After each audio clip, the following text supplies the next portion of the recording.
പ്രാണനായി. രചന നിലാവിൻ്റെ കൂട്ടുകാരി. അവതരണം സാലിം കരുളായി. പ്രാർത്ഥിച്ചു കഴിഞ്ഞതും കുടുംബക്കാരെല്ലാവരും കൂടി ഇരുവർക്കും മധുരം കൊടുത്തു. എന്ത് ദേഷ്യമുണ്ടെങ്കിലും അത് ഭക്ഷണത്തോട് തീർക്കരുതെന്നുള്ളത് കൊണ്ട് രാതു മടി കാണിക്കാതെ തരുന്നതെല്ലാം കഴിച്ചു. മോള് ക്ഷീണിച്ചോ? ബന്ധുക്കളെല്ലാം വന്ന് പരിചയപ്പെട്ടു പോയതും സെറ്റിയിൽ തലയിൽ നാങ്ങിയിരിക്കുന്ന രാധുവിൻ്റെ അടുത്തേക്ക് ഞാൻ്റെ അമ്മയും കൂടെ വേറൊരു സ്ത്രീയും വന്നുകൊണ്ട് ചോദിച്ചു, മോൾക്ക് ഞങ്ങളോടൊക്കെ ദേഷ്യമുണ്ടോ? എല്ലാം ഇവരുടെ പണിയാ, ഞങ്ങൾ വേണ്ടെന്ന് പറഞ്ഞതായിരുന്നു, കേൾക്കണ്ടേ? ഞാൻ്റെ അമ്മ പറഞ്ഞത് കേട്ട് രാധ ഒന്നും മൂളുകയല്ലാതെ ഒന്നും പറഞ്ഞില്ല. ഇത് സീമ, സൂര്യയുടെ അമ്മയാണ്. ഞാൻ്റെ അച്ഛൻ്റെ സഹോദരൻ്റെ ഭാര്യ കൂടിയാണ്. ഇവിടുത്തെ അച്ഛനും അമ്മയൊക്കെ മരിച്ചിട്ട് വർഷങ്ങളായെങ്കിലും ഞങ്ങളെല്ലാവരും ഈ തറവാട്ടിൽ തന്നെയാണ്. ധ്യാൻ്റെ അമ്മ കാര്യങ്ങളെല്ലാം വിശദമാക്കി രാധവിന് പറഞ്ഞു കൊടുത്തു. രാധ ഒന്നും പറയാതെ അവരിരുവരും പറയുന്നത് കേട്ടിരുന്നു. ദേഹത്തുള്ള പട്ടുസാരിയും ആഭരണങ്ങളും അവൾക്ക് ശരിക്കും മടുപ്പ് തോന്നിപ്പിച്ചിരുന്നു. മോളിനി പോയി ഫ്രഷ് ആയിക്കോ, എല്ലാവരും പോയില്ലേ? റിസപ്ഷൻ രാത്രി ആയതുകൊണ്ട് റെസ്റ്റ് എടുക്കാൻ ടൈമുണ്ട്. ധ്യാൻ്റെ അമ്മ പറഞ്ഞത് കേട്ട് രാധവിന് തെല്ലൊരു ആശ്വാസം തോന്നി. ദിയ, മോൾക്ക് റൂം കാണിച്ചു കൊടുക്ക്. സീമ അവർക്ക് എതിർവശത്തുള്ള സെറ്റിയിൽ അവരെ നോക്കി താടിക്ക് കൈ കൊടുത്തിരിക്കുന്ന ദിയയെ നോക്കി പറഞ്ഞതും ദിയ സെറ്റിയിൽ നിന്ന് ചാടി എഴുന്നേറ്റ് രാധവിൻ്റെ അടുത്തേക്ക് പോയി. വാ ചേച്ചി. ഓ സോറി ഏട്ടത്തി, ഞാൻ ഏട്ടൻ്റെ റൂമിലാക്കി തരാം. ആദ്യം ചേച്ചി എന്ന് വിളിച്ച് പിന്നെ എന്തോ ഓർത്ത പോലെ തിരുത്തി വിളിച്ച് ദിയ ചിരിയോടത് പറഞ്ഞ് രാധവിൻ്റെ എതിർപ്പ് വകവെക്കാതെ അവളുടെ കൈ പിടിച്ച് ഓരോന്ന് പറഞ്ഞ് ദിയ മുകളിലേക്ക് നടന്നു. ഇതാണ് കേട്ടോ ഇനി ഏട്ടത്തിയുടെ റൂം. ദിയ രാധവിനെയും കൊണ്ട് ധ്യാൻ്റെ റൂമിലേക്ക് കയറിക്കൊണ്ട് പറഞ്ഞതും രാധ ഒന്നും മിണ്ടാതെ റൂം മുഴുവനായി ഒന്ന് കണ്ടുപിടിച്ചു. ദിയയുടെ കൂടെ ഉള്ളിലേക്ക് കയറി. രാധവിൻ്റെ തലയിലെ പൂവും ആഭരണങ്ങളും സാരിയും എല്ലാം അടിച്ചു മാറ്റാൻ ദിയ സഹായിച്ചു. കൂടെ അവൾ വാതോരാതെ രാധുവിനോട് സംസാരിച്ചുവെങ്കിലും രാധുവിൻ്റെ ഭാഗത്തു നിന്ന് ഒരു തരത്തിൽ പോലുള്ള മറുപടി ലഭിക്കാത്തത് ദിയയിൽ നോവായി നിറഞ്ഞു. ഏട്ടത്തിരി ഫ്രഷായി വാ. ദിയ ഷെൽഫിൽ നിന്നും രാധുവിന് ധരിക്കേണ്ട ഡ്രസ്സ് എടുത്ത് കൊടുത്തുകൊണ്ട് പറഞ്ഞതും രാധു ഡ്രസ്സെല്ലാം എടുത്ത് ബാത്റൂം ലക്ഷ്യം വെച്ച് നടന്നതും പെട്ടെന്ന് ദിയയുടെ വിളി കേട്ടതും തിരിഞ്ഞ് എന്താന്ന ഭാവത്തിൽ അവളെ നോക്കി. എന്നോട് ദേഷ്യമുണ്ടോ? ഉണ്ട്, നിന്നോട് മാത്രമല്ല എല്ലാവരോടും. നിങ്ങൾക്കിതൊരു തമാശയായിരിക്കാം, പക്ഷേ ഇതിൻ്റെ ഇടയിൽ ഒരു കോമാളിയായത് ഞാനാ. അതുകൊണ്ട് തന്നെ എനിക്ക് ആരോട് ക്ഷമിക്കാൻ പറ്റില്ല. രാധ ദിയയെ നോക്കി അമർഷത്തോടെ അത് പറഞ്ഞ് ബാത്റൂമിലേക്ക് കയറിപ്പോയതും ദിയ വിഷമത്തോടെ പുറത്തേക്ക് നടന്നു. ഷവറിന് കീഴിൽ നിൽക്കുമ്പോൾ രാധന് വല്ലാത്ത ആശ്വാസം തോന്നി. എങ്കിലും ഉള്ളിലെ അഗ്നിയെ തണുപ്പിക്കാനായില്ല. ഒരുവിധ രാധ കുളിച്ച് ഫ്രഷായി റൂമിലേക്ക് വരുമ്പോൾ കാണുന്നത് തന്നെ കാത്തുന്ന പോലെ റൂമിൽ നിൽക്കുന്നത് ആൻ്റെയാണ്. അനുരാധ. തന്നെ കണ്ടിട്ട് മൈൻഡ് ചെയ്യാതെ പോകുന്നവളെ കണ്ട് ധ്യാൻ വിളിച്ചതും രാധ വിളി കളിക്കാത്ത പോലെ കൈകളിലുള്ള തോർത്ത് സ്റ്റാൻഡിൽ വിരിച്ചിട്ട് മുന്നോട്ട് പോകാൻ തുനിഞ്ഞതും അതിനു മുമ്പ് അവളുടെ മൗനം സഹിക്കവയ്യാതെയായതും ധ്യാന്റെ കൈകൾ രാധവിന്റെ കയ്യിലായി മുറുകിയിരുന്നു. പെട്ടെന്ന് തന്നെ കയ്യിൽ ധ്യാൻ കയറി പിടിച്ചതും രാധ മുഖമുയർത്തി അവനെ നോക്കിയതും അവളുടെ കണ്ണിൽ അഗ്നി കണ്ട് ധ്യാൻ ഒരു ദിവസം പതറിപ്പോയി. കൈവിട്. രാധ ധ്യാനെ നോക്കി ശബ്ദം കടുപ്പിച്ച് പറഞ്ഞു. അനുരാധ, ഞാൻ എന്റെ കൈവിടാനാ പറഞ്ഞത്. ധ്യാൻ പറയുന്നത് കേൾക്കാൻ കൂട്ടാക്കാത്ത രാധ പറഞ്ഞു. തനിക്ക് എനിക്ക് പറയാനുള്ളത് കൊണ്ട് കേട്ടൂടെ? ഞാനല്ലതിന്. വേണ്ട, എനിക്കൊന്നും കേൾക്കണ്ട. ഡിഗ്രിക്ക് പഠിക്കുമ്പോൾ തൊട്ട് ഒരു പട്ടിയെ പോലെ പിറകെ വന്നതല്ലായിരുന്നു ഞാൻ. അന്നൊക്കെ എന്നെ ആട്ടി ഓടിക്കുകയല്ലായിരുന്നു ചെയ്തത്. വിവാഹത്തിന് സമ്മതിച്ചുവെങ്കിലും ഉള്ളുരുക്കിയ ഞാൻ ഓരോ ദിവസവും കഴിച്ചു കൂട്ടിയിരുന്നത്. ഒരു സൂചനയെങ്കിലും തരായിരുന്നു. എന്നാ ഇന്ന് എല്ലാവരുടെയും മുന്നിൽ ഇങ്ങനെ കോമാളി വേഷം കെട്ടിയിരിക്കും നിൽക്കേണ്ടി വരില്ലായിരുന്നു. എന്ത് ക്ഷമിച്ചാലും ഇത് മാത്രം എനിക്ക് ക്ഷമിച്ചു തരാനാകില്ല. പറയാൻ തുടങ്ങിയ ധ്യാനിനെ തടഞ്ഞ ദേഷ്യത്തിൽ അത്രയും പറഞ്ഞ് രാധ പുറത്തേക്ക് പോയി. റൂമിന് വെളിയിലെത്തിയ രാധവിന് അത്രയെങ്കിലും ധ്യാനോട് പറയാൻ പറ്റിയതിൽ ആശ്വാസം തോന്നി. രാധ താഴേക്കിറങ്ങി വരുമ്പോഴാണ് മൂളിപ്പാട്ടും പാടി സ്റ്റെപ്പ് കയറി വരുന്ന സത്യയെ കാണുന്നത്. ഹായ് എടതി. സത്യ രാധവിന്റെ അടുത്തെത്തിയതും കുസൃതി ചിരിയോടെ രാധവിനെ നോക്കി വിളിച്ചതും അവളൊന്ന് തുറുക്കിനെ സത്യയെ നോക്കി. ഏടത്തിക്ക് ഇഷ്ടമായോ ഞങ്ങളുടെ സർപ്രൈസ്? വീണ്ടും കുസൃതിയോടെയുള്ള സത്യയുടെ ചോദ്യം കേട്ടും രാധ ഒന്നും പറഞ്ഞില്ല. ഹയ്യേ, ഇതെന്ത് പറ്റി? കുട്ടി മിണ്ടുന്നില്ലല്ലോ, അല്ലെങ്കിൽ വാപൂട്ടത്തെ ആളായിരുന്നല്ലോ. സത്യ കളിയാക്കി ചിരിച്ചുകൊണ്ട് പറഞ്ഞതും രാധ ദേഷ്യത്തിൽ അവൻ്റെ വയറിന് ഊക്കിൽ റെഡി വെച്ച് കൊടുത്തിട്ട് താഴേക്ക് പോയി. താഴെ എത്തിയ രാധ ദിയയെ കണ്ടെങ്കിലും അവളെ കാണാത്ത പോലെ ധ്യാൻ്റെ അമ്മയുടെ അടുത്തേക്ക് പോയി. അവരോടുള്ള ദേഷ്യം രാധവിന് ധ്യാൻ്റെയും സൂര്യയുടെയും അമ്മയോടും അച്ഛനോടും തോന്നിയിരുന്നില്ല. ധ്യാൻ്റെയും സൂര്യയുടെയും ഉറപ്പെണ്ണാണ് ദിയ. കുഞ്ഞിലെ അച്ഛനും അമ്മയും നഷ്ടപ്പെട്ടത് കൊണ്ട് ആ തറവാട്ടിലുള്ളവരായിരുന്നു അവളെ വളർത്തിയിരുന്നത്. ഏക പെൺതിരിയായതുകൊണ്ട് തന്നെ എല്ലാവർക്കും അവളെ വലിയ കാര്യമാണ്. അമ്മമാരിൽ നിന്ന് ദിയയെക്കുറിച്ച് അറിഞ്ഞപ്പോൾ രാധവിൽ അവളോട് സഹതാപം നിറഞ്ഞു. എങ്കിലും അവളോടുള്ള പിണക്കത്തിൽ നേരിയായ പോലും വന്നില്ല. എല്ലാവരോടുള്ള തൻ്റെ ദേഷ്യം രാധു ഭക്ഷണത്തിനോട് തീർത്ത് തൽക്കാലം നിർവൃതി കണ്ടെത്തി. നമ്മുടെ എഴുത്തുകാർക്ക് സൂര്യനെയും സത്യനെയും ഭയങ്കര ഇഷ്ടമാണ്. അതുകൊണ്ട് പേര് നല്ല മാറ്റമുണ്ട്.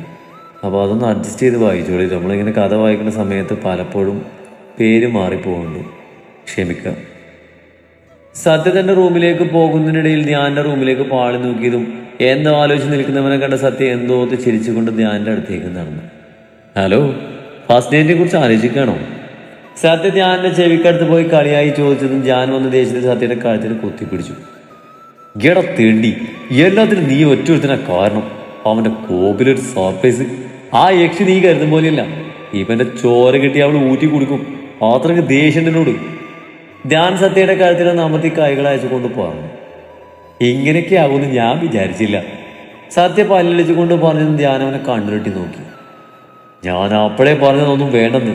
ഇപ്പൊ കണ്ടില്ലേ, അവളാകെ ദേഷ്യത്തിലാ. അവളെ കുറ്റം പറയാനും പറ്റത്തില്ല. അവളുടെ സ്വഭാവം വെച്ച് മണ്ഡപത്തിൽ വെച്ച് എന്നെ തലടിച്ച് പൊളിക്കാൻ എന്റെ ഭാഗ്യം. ധ്യാൻ പറഞ്ഞത് കേട്ട് സൂര്യ പൊട്ടി വന്ന ചിരിയടക്കി. അവളുടെ ദേഷ്യം മാറി എന്നോട് അടുക്കാനുള്ള ഐഡിയ അതും നീ തന്നെ പറഞ്ഞു തരണം. നീ ഒറ്റൊരാൾ കാരണം ഇങ്ങനെയൊക്കെ വന്നത്. നീ ഇതിൽ ഇടങ്കോരിട്ടില്ലെങ്കിൽ സന്തോഷത്തോടെ ഫസ്റ്റ് നൈറ്റ് ആഘോഷിക്കേണ്ട സമയമായിരുന്നത്. എൻ്റെ ഏട്ടാ, ഇത് ഏട്ടന് തന്നെ സോൾവ് ആക്കാനുള്ളതുള്ളൂ. എനിക്കോ ഞാനെങ്ങനെ? ഏട്ടനീ ഏറുപിടുത്തം മാറ്റി ഏടത്തിയോട് സ്നേഹത്തോട് റൊമാൻറ്റിക്കായി പെരുമാറിയാൽ മതി. ഏട്ടൻ റൊമാൻസ് സഹിക്കവയ്യാതെ ഏടത്തി വീണോളൂ. ഇതൊക്കെ നടക്കൂ. അവള് നീ കരുതും പോലെയല്ല. ധ്യാൻ തൻ്റെ ഉള്ളിലുള്ള സംശയം മറച്ചു വെക്കാതെ തുറന്നു പറഞ്ഞു. ഏട്ടൻ ട്രൈ ചെയ്യ്, നമുക്ക് നോക്കാം. സത്യ ധ്യാന്റെ തോളിൽ തട്ടി പുറത്തേക്ക് പോയത് ധ്യാൻ എന്തൊക്കെയോ തീരുമാനിച്ചുറപ്പിച്ച് തോർത്തുമെത്ത് ബാത്റൂമിലേക്ക് പോയി. റിസപ്ഷന് വേണ്ടി ബ്യൂട്ടീഷ്യൻ വന്ന് രാധുവിനെ ഒരുക്കി പോയതും കണ്ണാടിയിൽ സ്വന്തം പ്രതിബിംബം നോക്കി നിൽക്കുകയായിരുന്നു രാധു.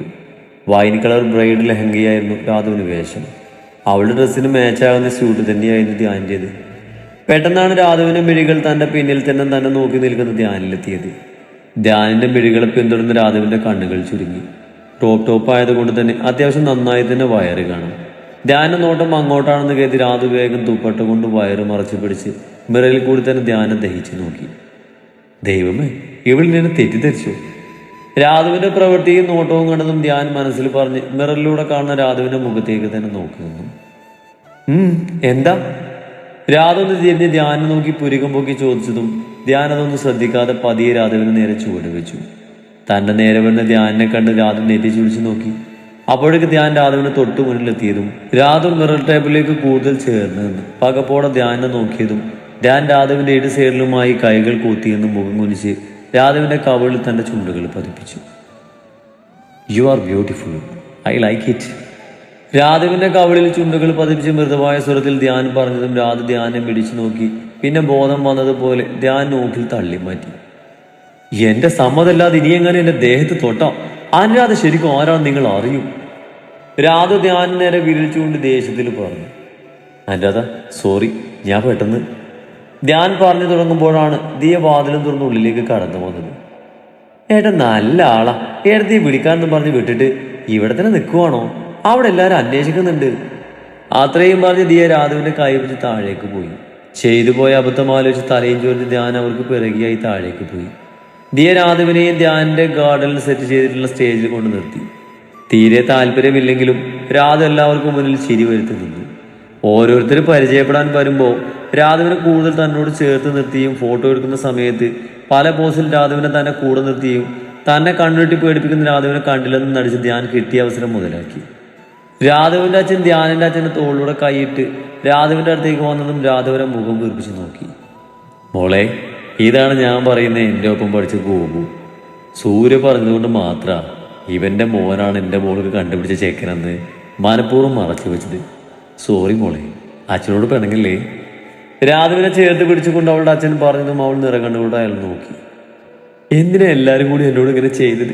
എനിക്ക് ഒത്തിരി സങ്കടമായി. സോറി മോളെ, മോൾക്കും ധ്യാനിനെ ഇഷ്ടമാണെന്ന് അറിഞ്ഞപ്പോവാ ഞാനിതിനെ സമ്മതിച്ചത്. പിന്നെ ഇത്രയും കാലം നീ അവനെ സ്നേഹിച്ചിട്ടും ഞങ്ങളോട് നിനക്ക് ആരുമില്ലെന്ന് പറഞ്ഞ് പരിചയത്തിലുള്ള കുഞ്ഞു ശിക്ഷയായി കണ്ടാൽ മതി. രാധു അച്ഛൻ പറഞ്ഞത് കേട്ട് തേങ്ങിക്കൊണ്ട് ആ നെഞ്ചിലേക്ക് മുഖം പോയി കൈ ചുരുട്ടി അദ്ദേഹത്തിന് നെഞ്ചിലിട്ട് ഇടി വെച്ച് കൊടുത്തു. നീ എത്ര വേണേലും എന്നെ ഉപദ്രവിച്ചു, ഞാൻ സഹിച്ചോളാം മോളെ. എന്നാലും പിണങ്ങി നടക്കില്ലടാ, ഞങ്ങൾക്കിത് സഹിക്കാൻ പറ്റില്ല. വേണേലും അച്ഛൻ്റെ കാല് പിടിക്കാം.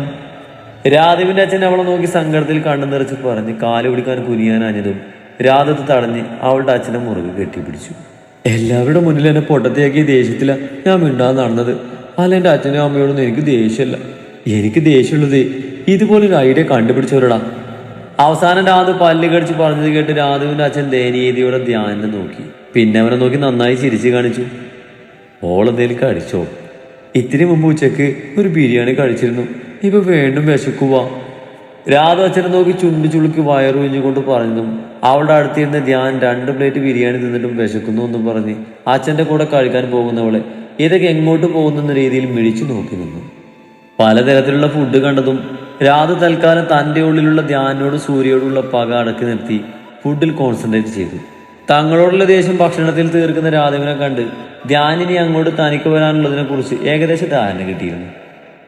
പരിപാടിയെല്ലാം കഴിഞ്ഞ് ഗസ്റ്റ് എല്ലാം പോയത് രാധ ഫ്രഷായി വന്നപ്പോഴേക്കും ദീ അവൾ കൊടുക്കാനുള്ള സെറ്റ് സാരി കൊണ്ടുവന്നെങ്കിലും രാധ അതൊന്നും വേണ്ടെന്ന് പറഞ്ഞ് സാധാരണ ഡ്രസ്സ് ഇട്ട് ധ്യാൻ്റെ അമ്മ കൊടുത്ത പാല് ഗ്ലാസ് വാങ്ങി റൂമിലേക്ക് നടന്നു. രാധ റൂമിലെത്തുമ്പോഴാണ് ധ്യാൻ ഫ്രഷായി ഇറങ്ങി വന്നത്. അവൾ അവനെ ശ്രദ്ധിക്കാതെ കയ്യിലുള്ള ഗ്ലാസ്സിലെ പാൽ ഒറ്റവലിക്ക് കുടിച്ചു തീർത്ത് ബാത്റൂമിൽ പോയി വാ കഴുകി ഗ്ലാസും കഴുകി കൊണ്ടുവന്ന് ടേബിളിൽ വെച്ച് ബെഡിൽ പോയി നീണ്ടു നിവർന്ന് കിടന്നതും ധ്യാൻ അവൾ അതിശയത്തോടെ നോക്കി. എങ്ങോട്ടാ? ബെഡിലേക്ക് കിടക്കാൻ വന്ന ധ്യാനിനെ അവൻ ബെഡിനരികിലെത്തിയപ്പോൾ തന്നെ രാധ തിരിഞ്ഞു കിടന്ന് അവനെ നോക്കിക്കൊണ്ട് ചോദിച്ചു. കിടക്കാൻ? ഇവിടെ കിടക്കാൻ പറ്റില്ല. ധ്യാൻ പറഞ്ഞത് കേട്ട് രാധ ബെഡിലെ എഴുന്നേറ്റിരുന്നു കൊണ്ട് പറഞ്ഞു. അതെന്താ? എന്റെ വിശ്വാസത്തിലാണല്ലോ ഞാൻ തന്നെ എന്റെ കൂടെ കിടത്തുന്നത്. രാധ ദേഷ്യത്തിൽ പറഞ്ഞത് കേട്ട് ധ്യാൻ മനസ്സിൽ സത്യയെ പ്രാഗി. പിന്നെ ഞാൻ എവിടെ കിടക്കാനാ? എവിടെ കിടന്നാലും വേണ്ടില്ല, ബെഡിൽ കിടക്കാൻ ഞാൻ സമ്മതിക്കില്ല. അത് പറഞ്ഞ് രാധ ഒരു പില്ലോയും പുതപ്പും എടുത്ത് ധ്യാനിന്റെ കയ്യിലേക്ക് വെച്ച് കൊടുത്ത് ബെഡിൽ വിസ്തരിച്ച് കിടന്നു. പുല്ല് വേണ്ടിയിരുന്നില്ല, ഇതിപ്പോ ഞാൻ അവളുടെ ഭാഗത്തായി പോയി. ധ്യാൻ നിലത്തേക്ക് കിടന്ന് പിറുപിറുത്ത് മനസ്സിൽ നന്നായി സത്യയെ സ്മരിച്ച് കണ്ണുകൾ അടച്ച് കിടന്നു.